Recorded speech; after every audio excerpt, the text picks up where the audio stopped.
বোরো ধানের ভরা মৌসুমে বাড়তি দামে কিনতে হচ্ছে চাল। অদৃশ্য কারণে বাড়ছে এই পণ্যটির দাম। দাম বৃদ্ধির পেছনে পাল্টাপাল্টি অভিযোগ ব্যবসায়ী এবং কল মালিকদের। এমন অবস্থায় বাজার নিয়ন্ত্রণে উৎপাদন এবং সরবরাহ ব্যবস্থায় নজর দেবার পরামর্শ বিশেষজ্ঞদের। বাড়তি দামের কারণে যে চালটি নিয়মিত খেতেন সেটি আর কেনা হলো না এই ক্রেতার। বাজেটে করতে হলো কাটছাট, কিনতে হলো কিছুটা কম মূল্যের অন্য চাল। 3400 টাকা নিছি, এটা আজ 3900 টাকা চাই, এলে এটা নেই না। 500 টাকা বেশি, 500 টাকা দিয়ে আমরা সবজি নিলে 15 দিন যাইতো গা। তাহলে অনা চালের দাম বেশি হলে আমাদের সমস্যা হয় না। ধানের ভরা মৌসুম।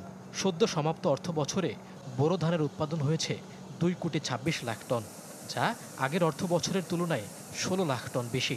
একই সময়ে বেড়েছে সরকারের খাদ্য মজুতের পরিমাণও।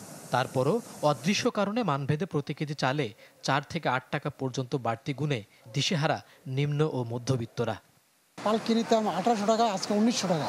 চাউলটা 30 টাকা দরকার, তাহলে মানুষ একটু শান্তি পাবে। মধ্যবিত্ত নিম্নবিত্তদের লোকদেরকে কিনে খাওয়া করার সামর্থ্যের বাইরে আর কি। দাম বৃদ্ধির পেছনে চালকল মালিক ও কর্পোরেট প্রতিষ্ঠানগুলোকে দায়ী করছেন খুচরা ও পাইকারি ব্যবসায়ীরা। আর মিলারদের অভিযোগ, ধানের দাম বৃদ্ধি পাওয়ায় বাড়ছে পণ্যটির দাম। মিলাররা এবং কর্পোরেট কোম্পানিগুলা যুক্তি করে তারাই কিন্তু দামটা বাড়ায়, তারাই কিন্তু দাম কমায়। রাইস সেক্টরটা বিগত 10 বছর ধরেই কর্পোরেট বিজনেসের হাতে চলে গেছে এবং পাশাপাশি প্রত্যেকটা জেলার 2-4-5 জন মিল মালিকদের হাতে রয়ে গেছে। ধানের দাম যতখানি বেড়েছে সেই তুলনায় চাউলের দাম বাড়ে নাই। আমরা এখনও চাচ্ছি সহনশীল হোক। ব্যাংক ক্লোজের ভিতরে 20-30 টাকা ধানের দাম কমার পর আবার আজ 2-3 থেকে আবার 50 টাকা মতো ধানের দাম বাড়তে। বেসরকারি গবেষণা সংস্থা সিপিডির এই সম্মাননীয় ফেলো বলছেন, কেউ কারসাজি করছে কিনা তা খতিয়ে দেখা উচিত।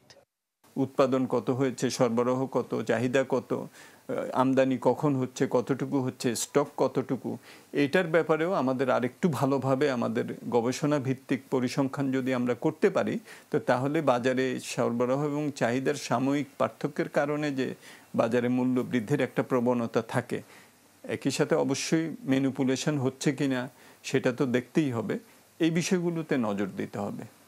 পণ্যের দামে লাগাম টানার কথা বলা হলেও প্রায় 1.5 বছর ধরে উচ্চ মূল্যে কিনতে হচ্ছে এই খাদ্যপণ্যটি। মইনুল হাসান, চ্যানেল 24, ঢাকা।